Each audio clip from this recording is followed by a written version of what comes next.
Good afternoon, everyone. I hope no one is feeling sleepy or something like that, right?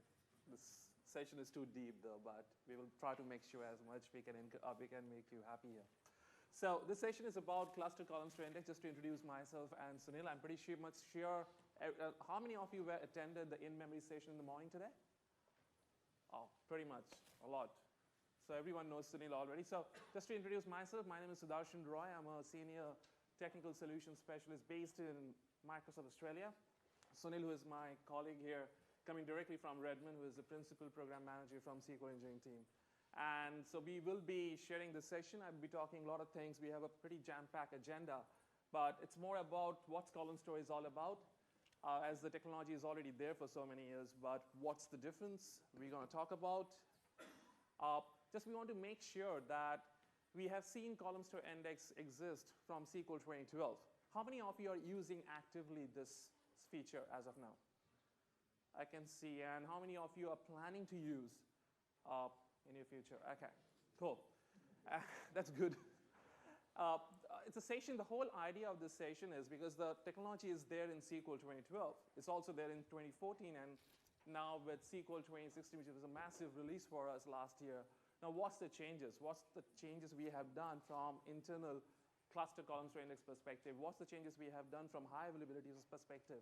We want to talk that more detail and how it can really help you to scale up a massive scale data warehousing environment for your analytics workload. I want to specify more on this term analytics because it's mostly for analytics, not a complete fit for operational or transactional workload. So the agenda, what I see today, what we have, we will talk about something about an overview, what a Columnstore Index is. People who I'm expecting some of you who may not have some much of understanding of what Columnstore Index is, but still it will be better because we are going to go talk about it, the definition, and how we structure the index internally. We're going to talk about something about the data load, how we load the data, how we used to load the data in the previous version of SQL Server, and how we do that in the new version, how it's different. What are the new features we have come up which help you to scale out very quickly and parallelly? We're going to talk about that. Finally, we're going to talk about some of the new functionality, which is the actual core thing which makes a big difference from previous version of SQL 2014 and 2016. And also, we will cover the high availability perspective. Sunil will be talking a lot on performance because it's his key favorite area. So we will talk a lot of things about performance, what differences it makes. We have 5 demos to show, a lot to actually talk about. So we will have a 5-minute or 10-minute session at the end for an FAQ. If you have any question, we will be more than happy to answer that. But we will keep that at the end. And anything else you want to cover? Supportability. Supportability, yeah. So supportability, what new changes we have done from the management view perspective, what statistical changes, how you track it for your troubleshooting and monitoring purpose. We're going to talk about that as well. So let's go have a quick demo first. So everyone can see it. So I'm running a query here in my SQL 2016. Forget about the CTP3 written. It still works in the GA version. So I'm running a query here. I'm going to show you this. So this is a query, if you see here. It's a normal query without a clustered Columnstore Index.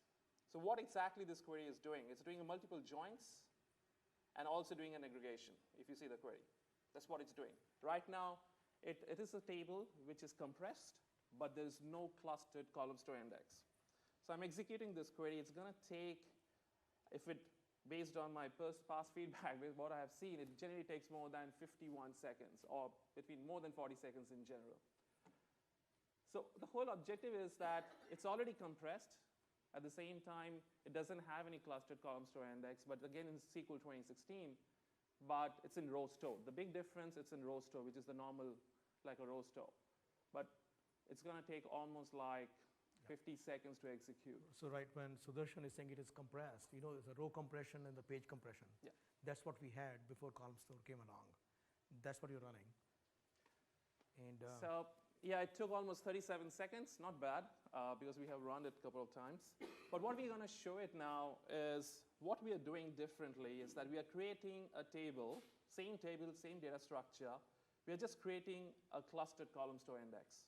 We have already created, so now we want to see how quickly that makes a difference.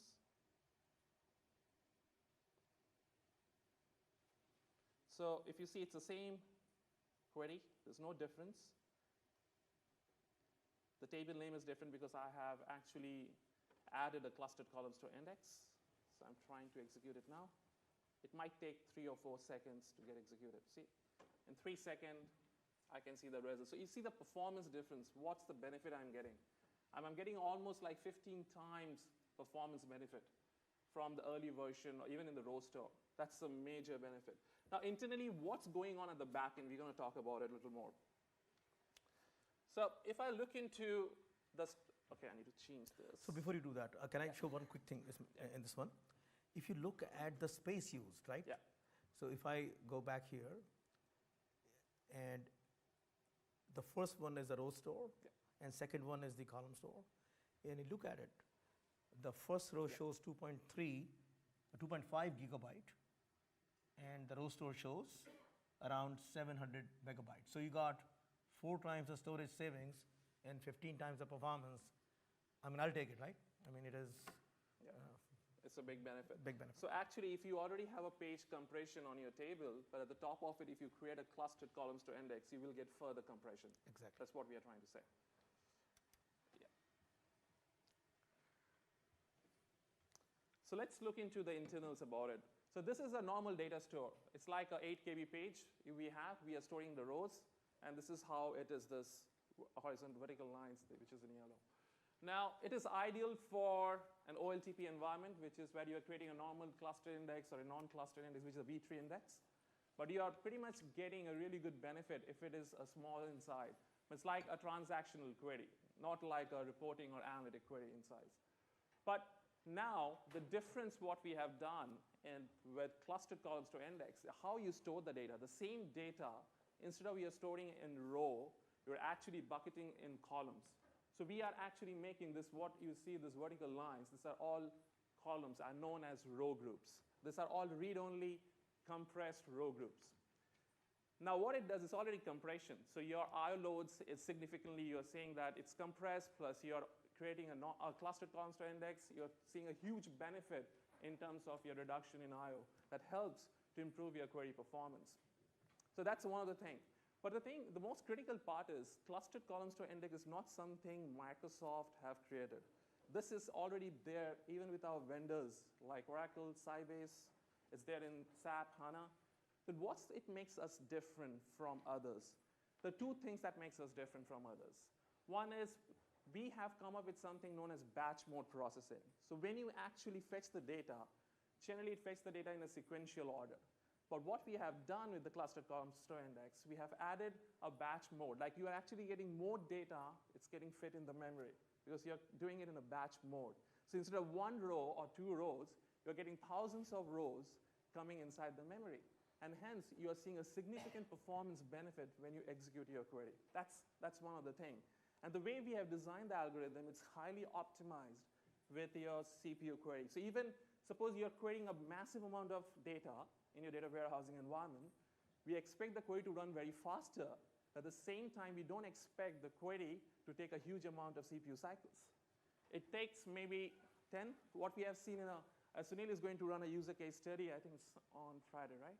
Yeah. Yeah. So you're going to talk about a user case study which we run in US, where it took almost a 500 GB data. When we actually create a clustered column store index, they got a 10x compression, become 50 GB, and at the same time, the CPU cycle was only 7%, which is drastically low. So you're getting performance. You're seeing you can scale a lot with your same existing infrastructure, the investment what you're doing, and you're getting a great outcome. You want to add anything, Sunil, before I go to the next slide? Right. So one point I want to add, that in the row store, right, in this example, we are showing 5 columns, right? If I want to query only on column C1, let's say column C1, In the row store, you still need to fetch C2, C3, C4, C5 because they're part of the row. You cannot just say, from this row, just give me this column, right? The row has to be read. In fact, the page containing the row has to be read, right? With a column store, if I want column C1, I just get column C1. I don't have to worry about C2, C3, C4, C5, right? Right there, I reduce my I/O 80% because assuming everything was same size, which is unreal, but you get the idea, right? I'm only fetching the columns that I want, and that is very important. Excellent. So now we did a benchmark test with a third party. I'm pretty much sure everyone aware of TPCH benchmark. Now we found, as you can see, the factors which makes us different from our competitors are whether you're getting a high performance at a reasonable cost. So if you see this, the query per hour and different kind of vendors which we have run on Lenovo, HP system, HP ProLiant, if you see the query per hour, the prices are pretty low in SQL 2016 compared to Oracle 11g. It's not our data, it's a third-party benchmark.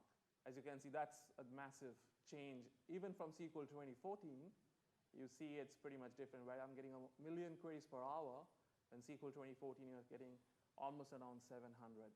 That's the benefit you see. So this is a test being done in 10 terabyte. Similarly, we have done a test on 30 terabyte data set. We have tested on different type of data set, mostly the analytics workload, what we expect to be more than 10 terabyte. That's the baseline we select. What we are actually telling today with SQL 2016, anything less than 100 or 150 terabyte, you can use SMP architecture, that is SQL 2016. Anything more than that, you may think of moving to an MPP architecture, where it comes to PDW or SQL data warehouse. Now, so this is what we are talking about. I will directly go to another data set, which is 3 terabyte. It's a massive change here as well. Moving from SQL 2014 to SQL 2016, we are seeing a great performance. And almost like just by moving without doing any code changes, you can expect a 40% improvement in performance. But I just want to give a disclaimer here, is that doesn't mean that you will have a 40% performance difference. Performance gain, you may have a 70% performance gain, or you may have a 20% performance gain. It purely depends on what kind of data structure you have, what kind of data you have. A lot of factors are involved, but definitely you're going to see a performance improvement.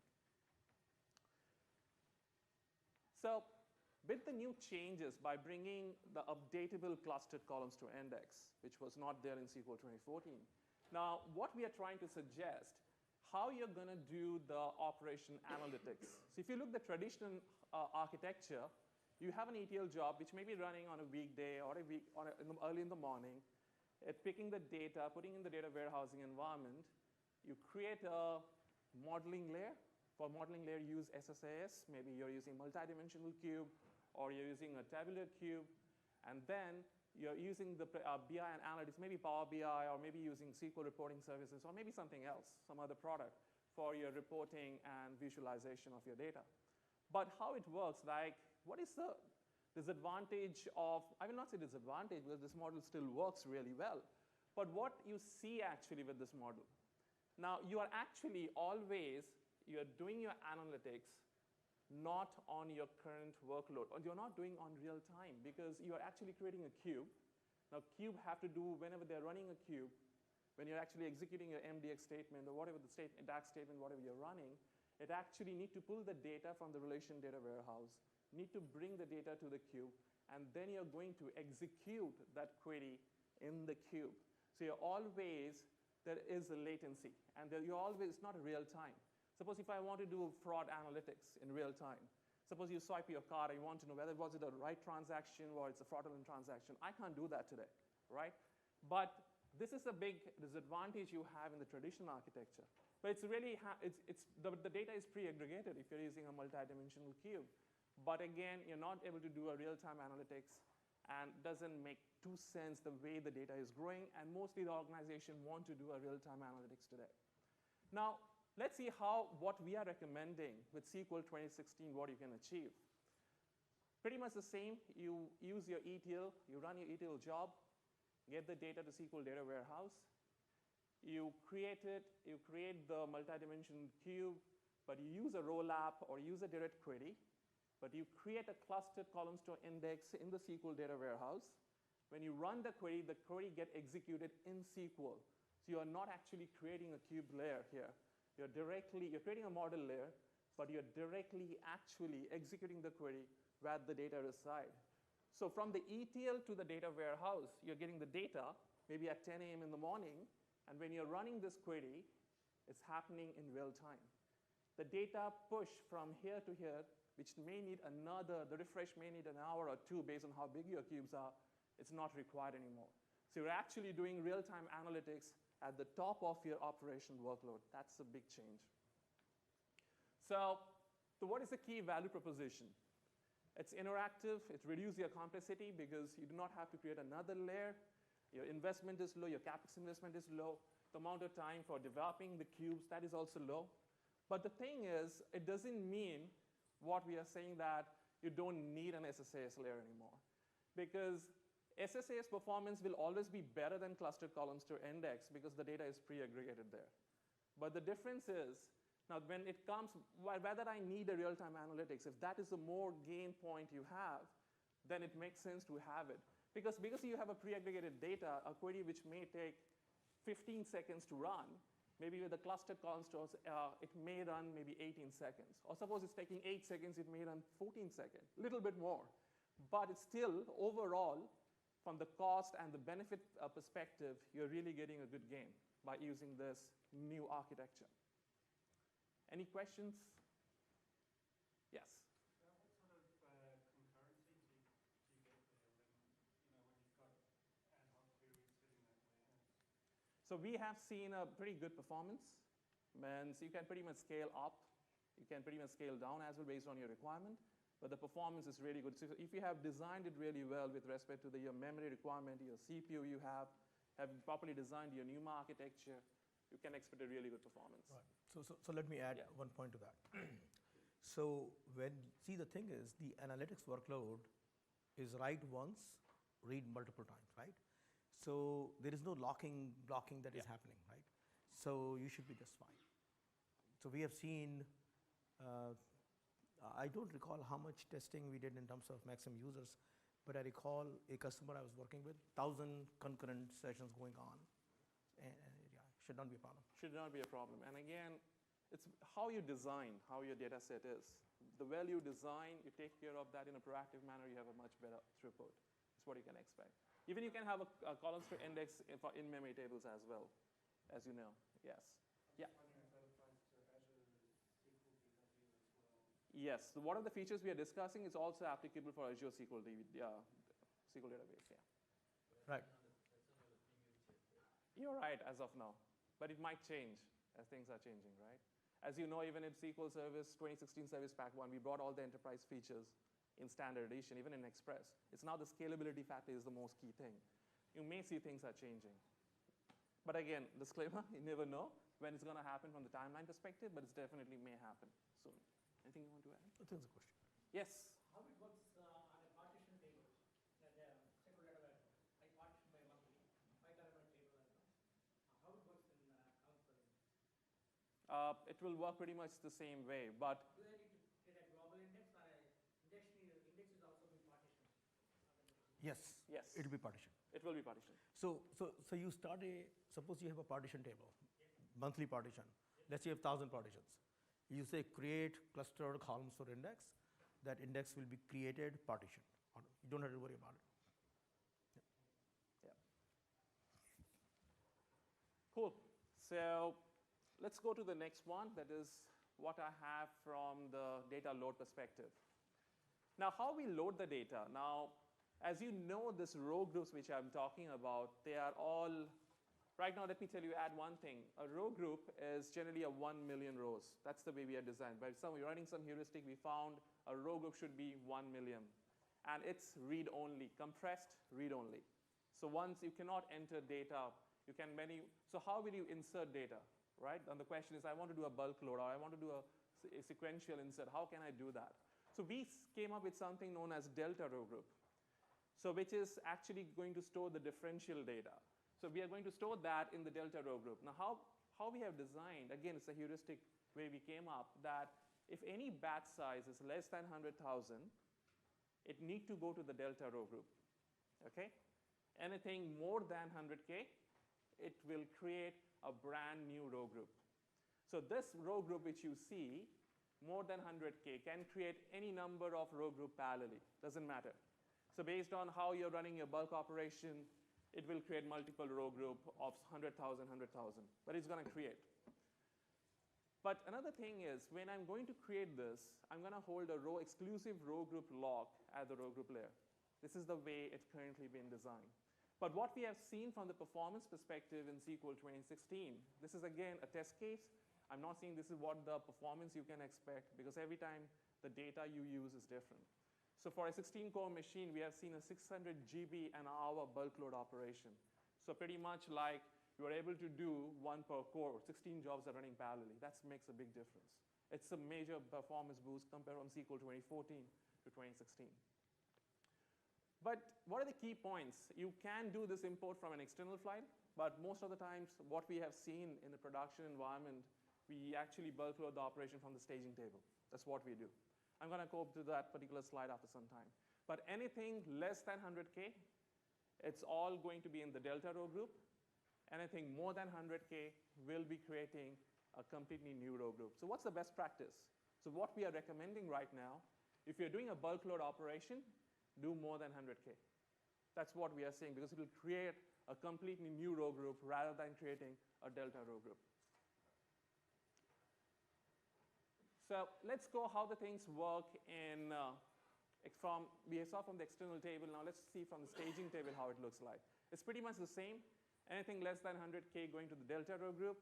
Anything more than 100K will create a completely new read-only row group.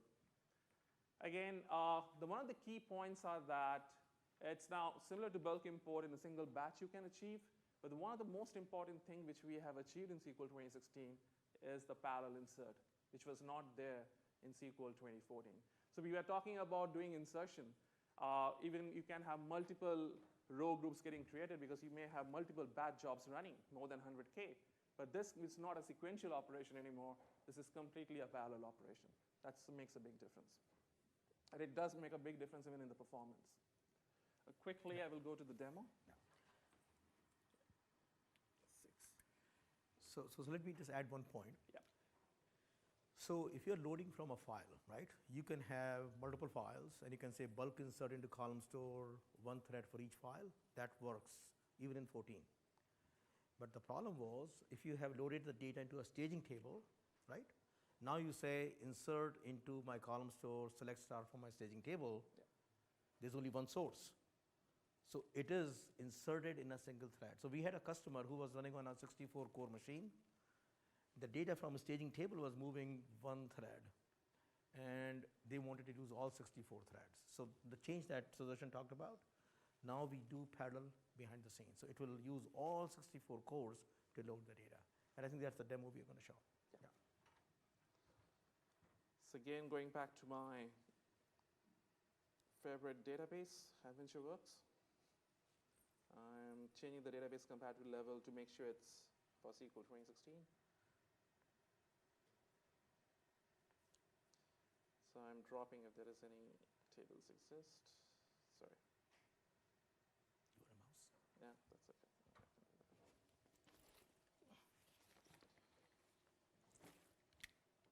So now I'm inserting the data, creating a table. The table has been created. Now I'm creating a clustered columnstore index. So, yeah, this is. Yeah. Okay.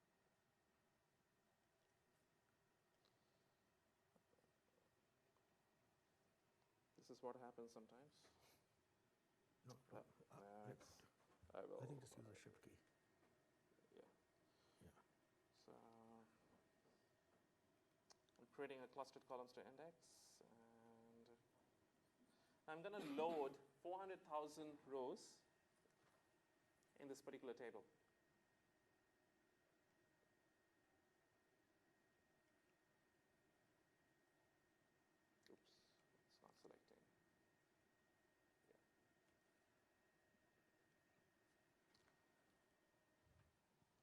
So one quiz, if I'm loading 400,000 rows, Yep. will it be going to Delta Store or Compress Store? It'll go to Compress Store, right? So you want to show that in the row group? Yep. So let's see the row groups.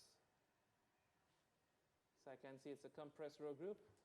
It's a bulk load operation, and it has 400,000 rows. Right? Now, I will show you the query plan as well for this one. I need to add that. The next one. I think, yeah, I need to. For this one. No, just go to Yeah, next one. So let me do the parallel insert. What I'm doing here is I'm adding a hint table lock. But I want to see, I've spoke about the parallel insert which has been introduced in SQL 2016, right? So I've turned on the execution plan. So I'm just doing an insert.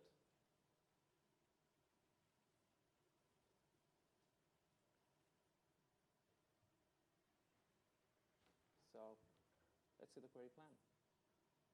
So as you can see, it's creating parallel threads, which is not, if you run the same thing in SQL 2014, you're not going to see this. That's a big change, hence the performance changes drastically as well. And finally, how many row groups? I think we have tested that already, but want to see again.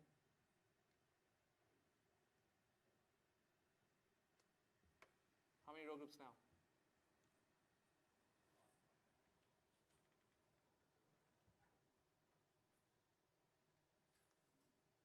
Any reason why? So the question is, remember, this is compressed, This is compressed. and these are not open. compressed. We're doing the same operation, right? Insert 400,000 rows into column store. Is that because it did it in parallel, so they said 100,000? So Yeah, because it was running on a 4-core machine. Yes. Each core got 100,000 rows. And because the 100,000 that we got is not 100,000 as we understand in a decimal term, it is 100,000 from a binary term, right? So it is 102400. That is 100,000. So that's why it went to open row group. It's not compressed, delta row group.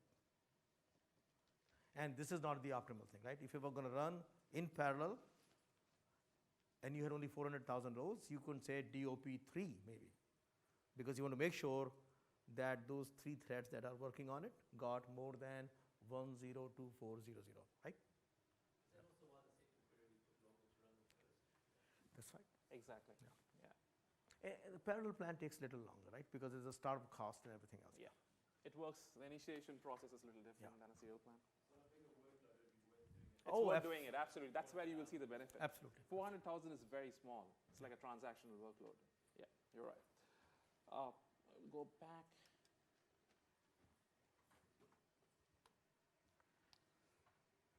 Any question? Any other question? Yeah. In 2014, when we were merging into the fact table with just the clustered columnstore index, the merges did very slow compared to the deep learning inserts. And I never got to the bottom of it. Do you know why that would be? You want to take this question? So instead of merging into the fact table, Yeah. the merge was slow with a clustered columnstore index, but the delete and reinsert was a lot quicker. Do you know why that would be? You're saying Yes. merge. The merge Yeah. statements. There is no merge in 14. You're talking about taking a delta row group and compressing it. That's a tuple mover, but there is no merge of row groups Yeah, there's no merge though. in 14. Yeah. I'm taking the data from staging into the fact table. Okay. Okay. And to use the merge, you know the merge statement. Oh, right, right. Yes, yes. Okay, you're talking the merge The statement. merge into the designation table, that was very slow compared to the regular That's right. delete That's right. and insert. That's right. Yeah. And it was just with the columnstore index. That's right. So let me take this question. So what happens is when people move data from a staging table to the target table, most commonly it is a merge operation. That means if the row exists, update the row. If it does not exist, insert the row. Now the problem with 2014 was it took a lock at a row group level, with a million rows. So it locked one row group. And so it was not as efficient. Also, to find the row that needs to be updated was very hard because column store index is not ordered. Yep. I mean, people think of an index, there's a key column. Column store index has no key columns. Yep. So data is not ordered. So if I want to update a row, I don't even know where it is. You see what I'm saying? So that made it very, very slow. So with 16, we'll talk about how we made that much. Your question yeah. will be answered in the next slide itself. Okay. Yeah. Another piece is you might see the batch mode. We are talking about the batch mode processing, remember? It works pretty well.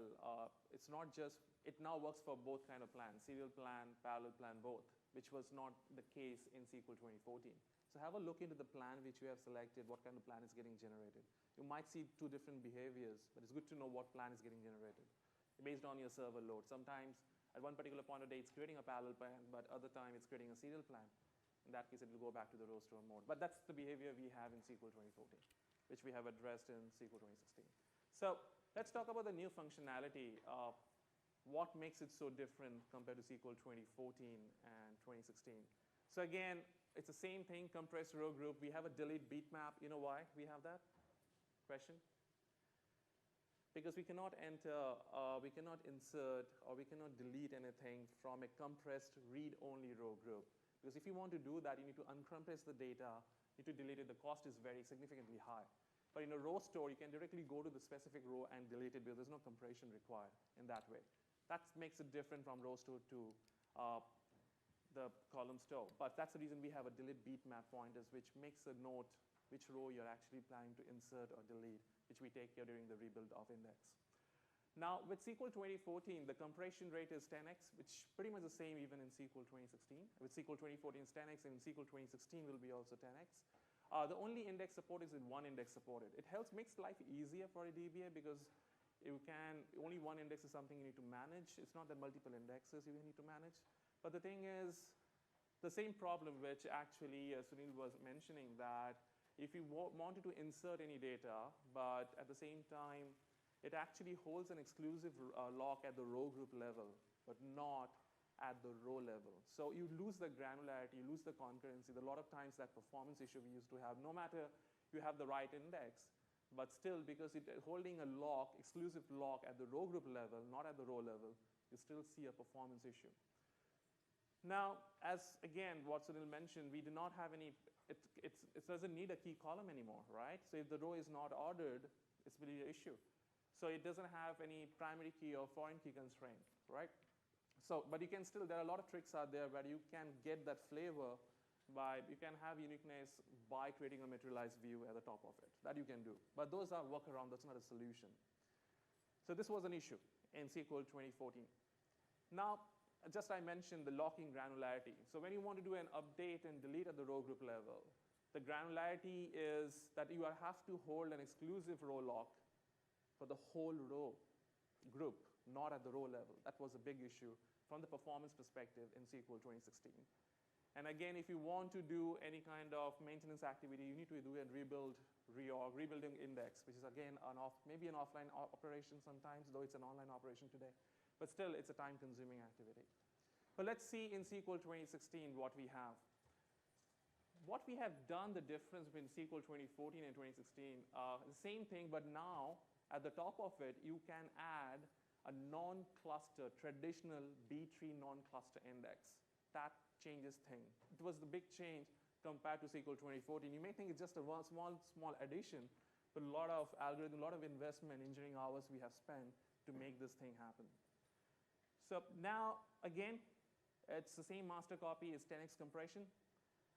Now, what you can do, because you have a non-cluster index at the top of an updatable clustered columnstore index, you can do different kind of query. You can do an efficient equality query. Suppose you're making a predicate, okay, giving a date range, or you can because you have the non-cluster index, you can do those kind of query which was not possible earlier. So that's the reason we can say you can have an operation workload along with a transaction workload together in the same database because of the small change, but it's a pretty big change. Now, another two things is, I will just go back. Yep, so foreign key and primary key constraints are there, are not there anymore in SQL 2016. And even the locking granularity has been come to a row level. When I say row level now, it was a row group level. Now you have a locking granularity at the row level. That makes a big change. So instead of holding the locks for the 100,000 rows, now you're going to have, suppose you're doing a change of one specific row. You're updating on one specific row. So it's going to hold the lock at that row level. So concurrency is taken care of. There can be multiple updates, deletes you can do. At the same time, you can read and get a pretty good performance. That was a big change from SQL 2014 to 2016. I need to find out why one thing is missing here, but actually, yeah, I have mentioned that here itself, that you can actually have now foreign key and primary key constraint. That's a big change. Now from the concurrency perspective, again, as I mentioned earlier, we now support snapshot isolation and even RCSI, because that gives you a read commit at snapshot isolation level, which really helps you to get a better performance. Now you're getting a row level lock. Because we have the non-cluster index, you're having a row level lock, right? Earlier it was a row group level lock. That's a big change. So, but again, just want to highlight, if you're only creating a updatable clustered column store index, but if you're not creating a non-cluster index, it is still a row group level lock.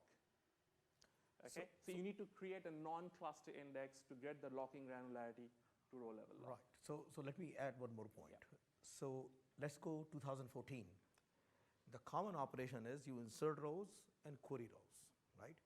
Insert was still row level locking in 14, but update and delete was row group level locking. Yeah. And that is the problem we solved. So the example that you were asking about the merge, that should take care of that. Yeah. So finally, from the high availability perspective, if you are actually creating a column store index, a clustered column store index, it is fully supported. The readable secondary, it's not actually a readable secondary, but right now it's fully supported. You can have a clustered column store index with the readable secondary. That's another big change from high availability perspective from SQL 2014. So I will have a quick demo on the non-cluster beta index, which we just spoke about. We're going to create a clustered column store index and then going to create a non-cluster index.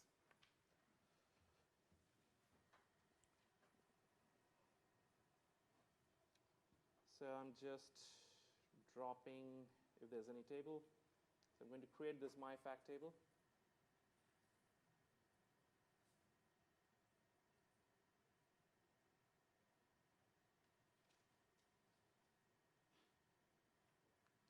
Done. Now I'm creating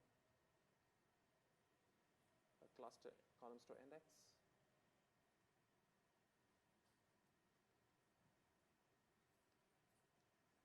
So what I did, I created a complete table from scratch. I created a clustered column store index. Now I'm inserting a unique value. It worked. Now, what should I see the outcome if I run it again? Will it work or will it not work? Yeah, it failed. But the same thing if you try, it's not the same thing in SQL 2014. So now let's see the query plan. I will keep this on just by default so that it's already there. Yeah. Okay. Yeah. So I'm just creating a non-cluster index. Don't create now. It's there. Yeah, it's there. Oh. So just to showcase that it's already there, but if I create this, I just want to show it, it's going to error out. So that to show you that the non-cluster index is already there, because the index already exists. So you have an updatable clustered column store index, and now you have a non-cluster index as well. Now let's see the query plan of this specific query. So what I'm doing, it's a normal query, right? I'm doing a predicate with finance key equals to 10, and I can see it's using actually the non-cluster index, right? So we're seeing a key lookup at the same time it's using the non-cluster index, but using a row store, because it's the best performance you get because it's an operation kind of query, and you're getting the results as well. So what we want to show you with this demo is you are able to create a non-cluster index at the top of an updatable clustered column store index, and you're able to do equality predicate and short range operation, which was pretty much not possible early in column store index with SQL 2014. I will hand over to Sunil for the performance. Any questions that you have? No. Sunil? Thanks, Sudarshan. Yeah. So the next thing we will focus on query performance. So what I have done here is I have 2 slides which are valid even for 2014. Just to tell you how do we get performance with column store. And then I have 1 slide each for the key performance enhancements that we have done for column store in 2016. Remember Sudarshan was showing you a benchmark when you move from 14 to 16, it ran 40% faster. Why is that? Because our goal is customers should be able to take their application running on 14, upgrade to 16, and get much better performance. I mean, that's like a great motivation to move to the new release, right? Okay.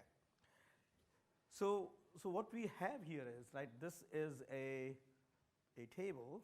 I think I just need to make sure I understand. Okay. You know these red things that you're seeing? These are the row groups, right? So how many row groups I got? I got 2 row groups, right?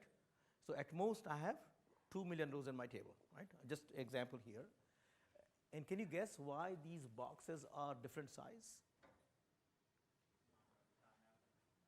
No, this is million rows. They have the same number of values. Same number of values.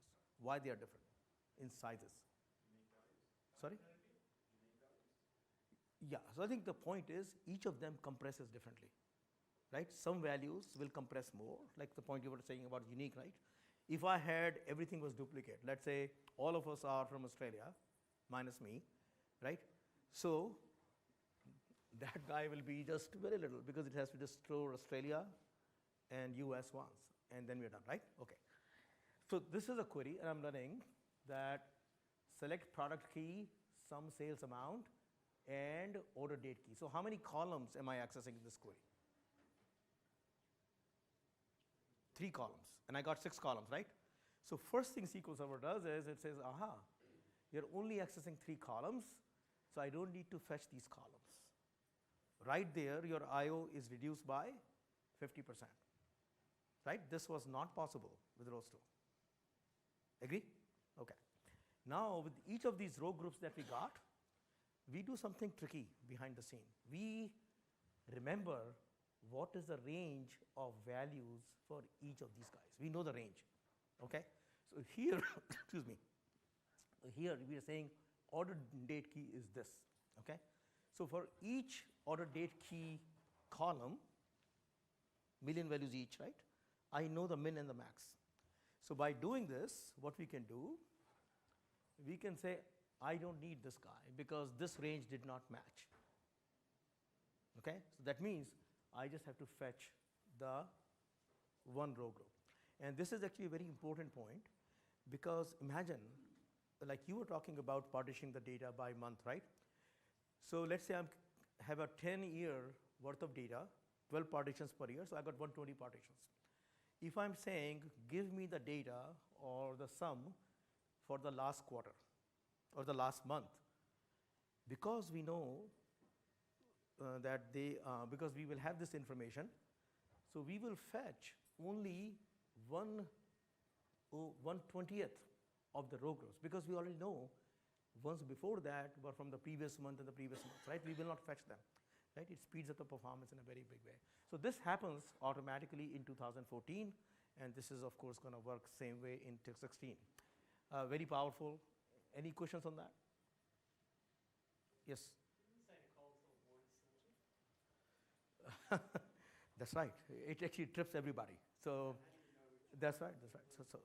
So let me make this point again because it is a confusing point. You know, until column store came along, whenever somebody wanted to create an index, the first question you will ask is, which table, right? Of course. And what is the key column, right? In some cases, you will say what columns I need to include. right? Column store index is not an index from that perspective. It is a storage organization. The way I think about column store is a heap stored as columns. It's a heap, unordered. Okay? So if you think of it as a heap, I think things become a little clearer. So the point is, if it is a heap, and if I say find me a row where employee ID is 5, you will do a table scan, right? And you'll be dead, right? And that's why we added the NCI, the non-cluster index. So now if I go through the non-cluster index, it will tell me where that row is, right? So that's why it is important. Now the question you are saying is, if it is not ordered, then how can I eliminate these guys? Even though it is not ordered, right? I know, think about this, right? Simplest example, data is coming into my table in time order. Today's month, next month. So order is sort of maintained by magic, right?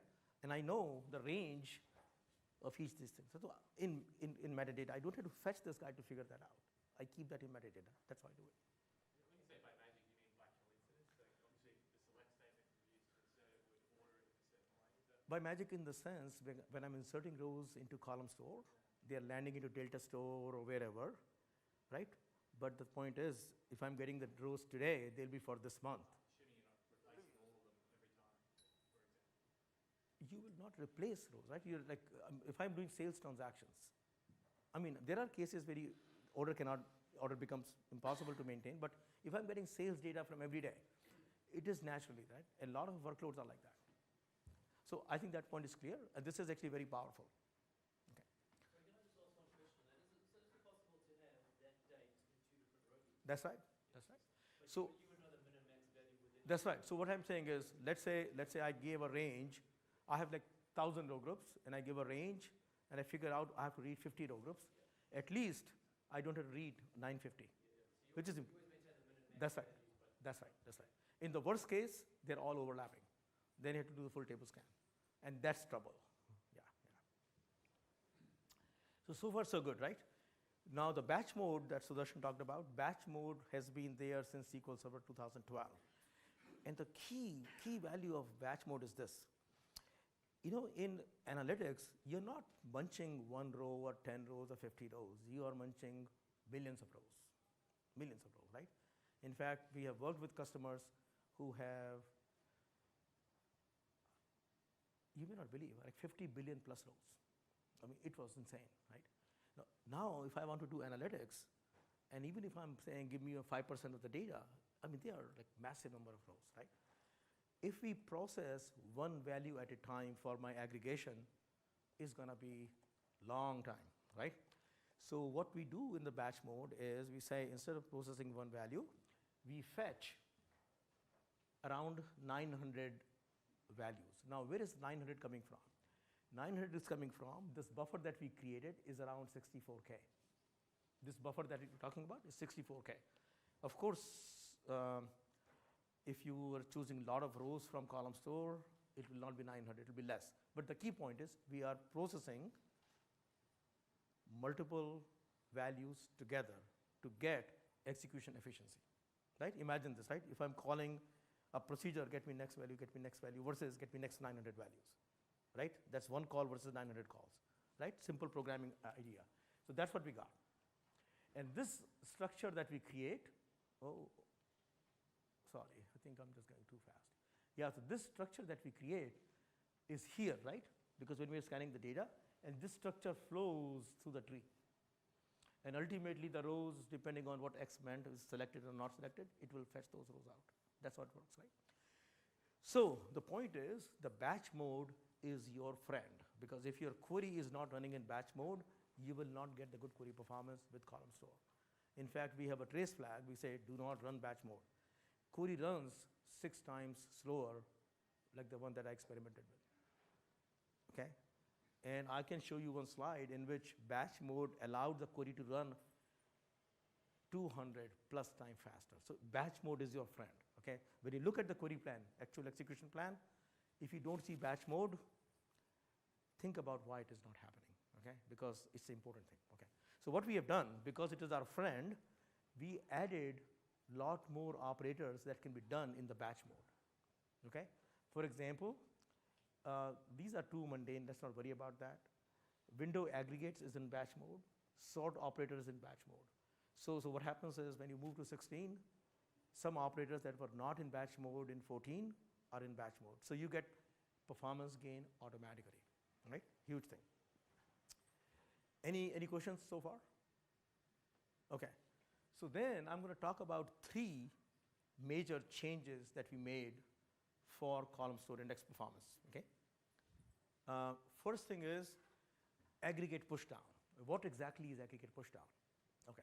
So let's say I have this query, select some sales from column store. I agree this is very simplified version, but I think it gets the idea across, right? I'm doing the sum. In 2014, when I run this query, it runs like this. I scan, assume I have 10 million rows, right?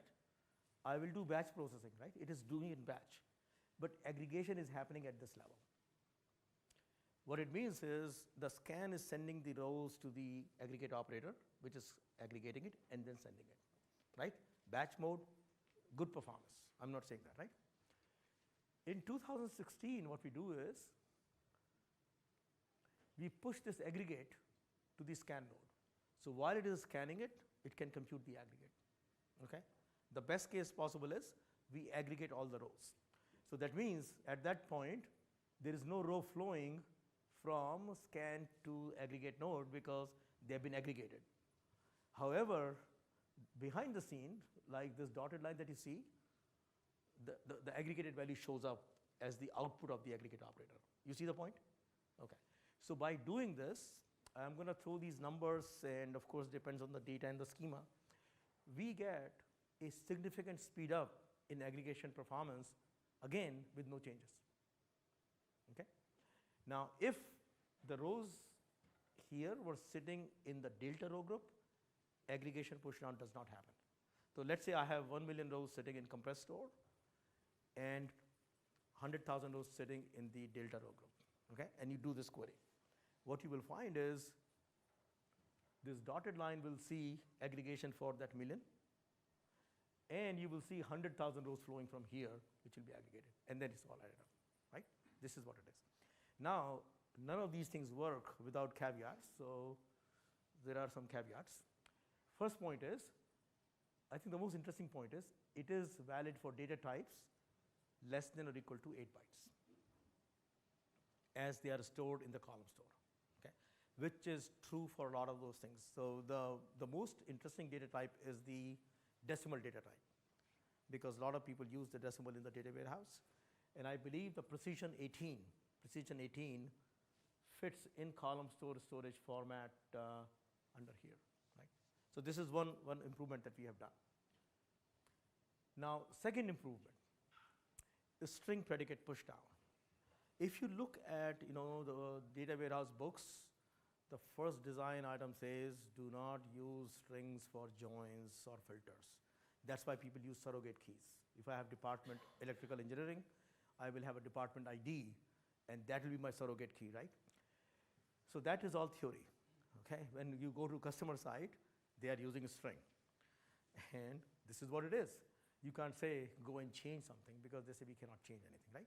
That's fine.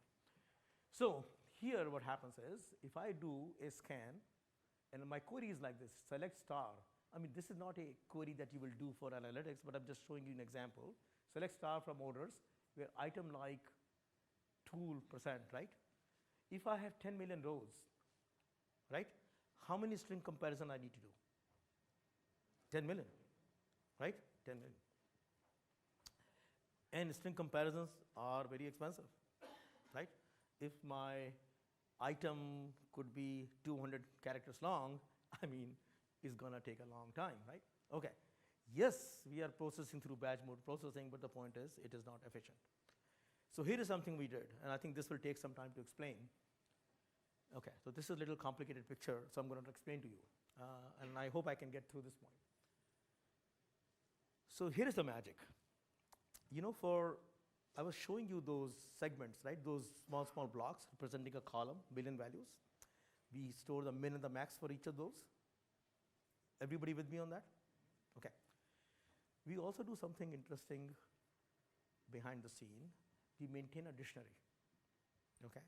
Simplest way to think about, if it was a string column, which was stored in Columnstore, we will create a dictionary, so the repeating values will be stored in the dictionary only once. Okay, is that clear? Suppose I had million values and only 5 values were distinct. Only 5 values were distinct. Uncommon case, but let's say they were. So my dictionary will have 5 items, and my million values will just tell me, is it value 1, 2, 3, or 4? I index into that. Okay. So what we do with the string predicate push down, we compare the values in the dictionary. Okay. Imagine in this example, just to make this point very strong, 10 million rows, but let's say the total distinct values were 50, like 5 per row. You know how many string comparisons I'll do? Only 50. Because I'm just going to compare the dictionary. If the dictionary item matches, I'm going to pick up the values that were pointing to the dictionary, and I'm done. Okay. So this is something that we do behind the scene, right? Just give me a second. And then notice 100K is flowing here. The rows that are sitting in Delta store do not have a dictionary. They will go through this guy. Okay? So this is how we are able to get much better query performance by pushing the string predicate down by comparing the dictionary entry. Is that clear? Yes, sir. Is a question. Just the ones with your dictionary, does that work in conjunction with the compression? The compression also does token-based replace to save space. Right, right. And you say the column store on top of that, so does that not under-compress? That's right, that's right. Everything, you're right. We don't lose compression benefit. In fact, dictionary entries are also compressed in certain ways, yeah. So, so I think the point I'm making is, like, let's say you have dictionary 5 entries. Those will be stored in the dictionary in the most optimal way. But the point is, when we are doing the comparison, we are just comparing the values in the dictionary. Here, what was happening was, we were dereferencing the dictionary and returning the string value, same value, but not anymore, right? Okay, okay. The third thing that we have done, this is something, window aggregates. You know, window aggregates, for example, you want to see the running total. Suppose you're doing a aggregate which you want to show running total, or you have a window, show me what is happening in the last month, and that window is moving down. Those kind of aggregates are very common in data warehouse. Actually, I don't use data warehouse much, so I did not know that. So this turned out to be a big deal. And what is important is to see is, this is the query execution time, okay? Query execution time. That thing that you see on a, what is this color? This is orange, right? This is orange. Orange is row store. And blue is the batch mode. So this is something we did in 2016, okay? Notice, query number 21, it ran, the orange version is 300 times longer. So the batch mode execution for this query was so much faster, okay? So in general, we saw the query execution performance went through the roof with window aggregates.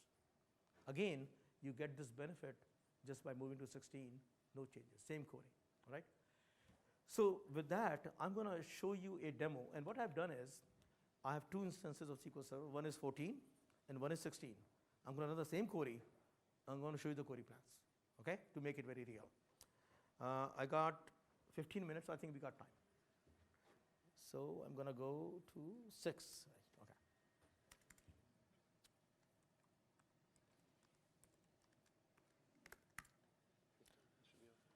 Yeah. Okay. So here what I got is a SQL Server 2014, and if you look at the instance here, it is 2014, all right? So I'm going to go and fetch a query, which is SQL 16 demos. I go to performance, And let's do aggregate pushdown first. Okay. So I'm going to use that AdventureWorks database. And it is, if I look at the version, I'm going to show you that select added version. I run this guy, and I'm going to make it like this so that you can see it. So I'm running SQL Server RTM on the left window, right? This is my RTM window, and this is my 2014 window, all right? Okay. So I'm going to run this guy. I'm going to stats on, and I'm going to move the query plan on, okay? Query plan on. So I'm just doing a very simple query, all right? And there you go. It executed, and look at the query plan. See, this is the aggregate operator, right? You see the aggregate operator? This is the aggregate operator. And these are the rows that are flowing from here to here. And in this case, if I put my mouse on it, it says 0. Remember I was showing you the dotted line? So all aggregates got pushed down. Now, how do you figure that out? By looking at this, of course. Or you can even look at this one, query plan properties. I go here, and it will show you number of rows locally aggregated. In my table, I have around 11 million rows, so it says everything got aggregated, right? If you had 100,000 rows sitting in the delta row group, it will say that much minus 100,000. You see that? Okay. Now I'm going to run the same query on 2014. Okay. How do I close this guy? Okay. I go to 2014, and I think it is there.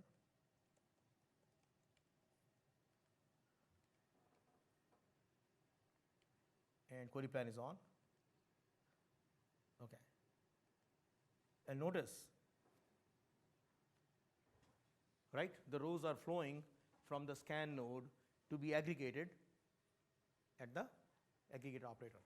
And if I want to see whether it was done in the batch mode, you look at, see, it is showing you batch mode. It is batch mode, but the point is, it is slow, even though it is batch mode, because aggregate was not pushed down. Okay. So I'm done with this guy, so I'm going to save this and go to the next query, which is the string predicate. And a string predicate pushed down.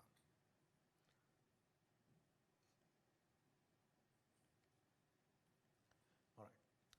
So here, I do this on, and I run this query. All right. And execution plan is on. Run this guy. Okay. If you look at the time it took to execute, it is approximately 1.2 seconds it ran. If I look at the query plan, and you will notice that predicate, this predicate, which was a string predicate, was pushed down. Okay. If I go to 14, I run the same query. It took a little longer, right? You saw visually a little bit longer. And if I look at the query plan, notice it is applying the predicate outside of scan node. It was not pushed out, right? All those things in a simple example is very hard to see the performance gains, but it is significant, right? Okay. The next thing I want to show you about the window aggregates, okay? Open file. Window aggregates, okay? And when I run this guy,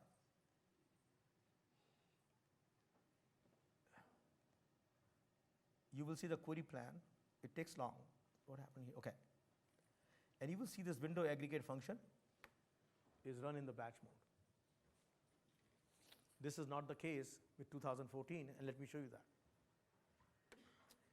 If I go to 14 and I run the same command,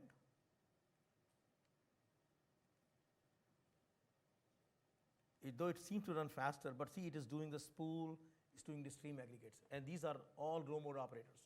If you look at this guy, it is row mode. Okay? And the performance is not as dramatic here, right? Because the amount of data is very small. But the dramatic thing I showed you, which was like a TPCH kind of a workload where we were seeing huge, huge gains because we are running window aggregates in the batch mode. Okay? So that's all I wanted to talk about performance. And let me switch to the supportability. Okay. So is this exciting in terms of performance? I mean, just upgrade to 16 and it is mind-boggling. And other thing is, a lot of people, I was just talking to some of you before the presentation began, they are running their data warehouse in 2008 or 2008 R2, maybe with page compression. But the key thing is that you can drop your cluster index on that table, move to 14 or 16, you get huge savings and huge performance gain, right? I mean, it's like, why wouldn't you do it? That kind of deal, right? So you should do it. Okay, supportability. So the biggest problem with the column store is, as Sudarshan was pointing out, those red guys we were showing, the compressed row groups, are read-only, okay? They're read-only. Because we cannot just modify them. I mean, we could have modified them, but it is very expensive, okay? So we just keep track how many rows got deleted from each of those row groups. Now imagine this, if you deleted 50% of the rows, when we are doing the query, we need to subtract those rows, right? So not only you are taking more time to query, subtraction is not cheap. You are wasting storage on disk because you are storing rows that are deleted, right? You are wasting memory because you are fetching the rows that are deleted, right? That's not a good thing. So that is the fragmentation. In 2016, we provide this index rebuild. Okay, in 2014, if you want to remove the deleted rows, you have to rebuild the index or the partition, which is a heavier operation and it is offline. Unfortunately, rebuild is offline even today with column store. That is something we're trying to fix. But with 16, you can run alternate index reorganize. It will remove the deleted rows online. Okay? So that is the important thing we have done. Other thing that we have done, which actually Sudarshan was showing, let's say I was doing a batch mode and my batch size was 100,000, which is 102400, right? I'm loading that data. I got a lot of compressed row groups now sitting with 100,000 rows. Ideal size is 1 million. I want to combine them. Reorganize combines them too. Okay? So that's something I want to show you. Okay? So this is what we have done in 16. I think it's pretty amazing. Yeah, Karim. Just want to add, if you still go back to the previous slide, about the memory pressure, which is mentioned with respect to operations. So if you are creating too many row groups, what we used to see in 2014 was, it used to take a lot of more memory, right? That was one of the bigger problems also we used to see in SQL 2014. Mostly what we have seen from the customer experience, if you have a SAP on SQL, that was an area where we got impacted, which has been addressed in SQL 2016. I just thought to let you guys know that has been also, there are a lot of changes happened in that regard. All right. So guys, if you allow me, I want to show you the demo on this reorganize. And then we want to wrap this up, so it may go over a few minutes. So if we just stay for a few minutes, I hope we can do that. So here, we're going to go back to our favorite database. And I'm just going to drop this table. And I'm just going to create a dummy table, right? This is a very easy way to create the table with the same schema with no rows, right? I mean, I'm sure all of us have used this technique. And then I'm going to create a column store index on it, okay? So now I got an empty table, and I got a column store index on it, okay? Now what I'm going to do is I'm going to load 400,000 rows into it, okay? So here's a trick question. Will I see one row group or I see 4 row groups? Let's see if you remember this. 1, because I did not use tab lock. So it's going to just create a 400,000 rows. And to make sure that we are right, if I do this thing, it tells me this. You know one interesting thing that we have done for supportability? In 2014, if a row group was less than 1 million rows, you have no way of knowing why. No way of knowing why. Here in 16, we know it was trimmed because it was bulk load. So I know most likely the batch size was 400,000. Okay, it is important. It could be memory pressure, it could be something else, but you know exactly the size. Okay. So now what I'm going to do, I'm going to delete 150,000 rows. Okay, and let's look at the thing how it looks like in the. So what it says is 400,000 rows are there, they're still there, out of which 150,000 are deleted, right? That means if I just do, let me just do this, control 1. You see that? That means anytime I do the query on this table, I have to subtract 150,000 rows, right? It is not good, wasting time, wasting everything. So what I'll do is, I will run this reorganize command. And what it is doing is, if the deleted rows are larger than 100,000, it will copy the 250,000 rows into a new row group. Okay, that's what it does. Okay, I'm going to show you that.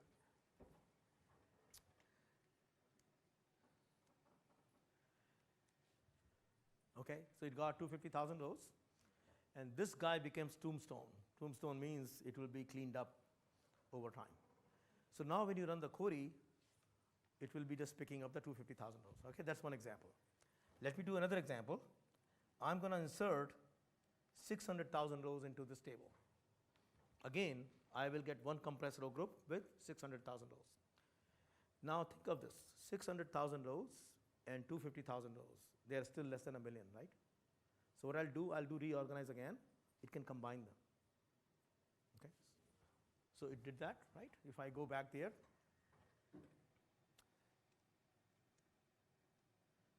the tombstone is still sitting, but I got this, right? So far so good? Okay. And now I'm going to say reorganize. So what it is going to do is it's going to take the 250 and 600,000 and make it an 850,000 row group. And it is taking time, because think of this, it has to uncompress the data, decompress the data on my laptop. It's not even sitting with a server class machine, right? So it's doing that. And if I go back here, you see that? I got 850,000 rows, right? So this, when people think of fragmentation, actually more than one DBA told me that my column store index is very fragmented. And they are computing fragmentation on the delta row group. And I'm saying to them is, delta row group fragmentation does not matter, because delta row group is transient. It will get compressed. Why do you care about that, right? Most of the data is sitting in the compressed row groups, all right? So this is something available to you guys on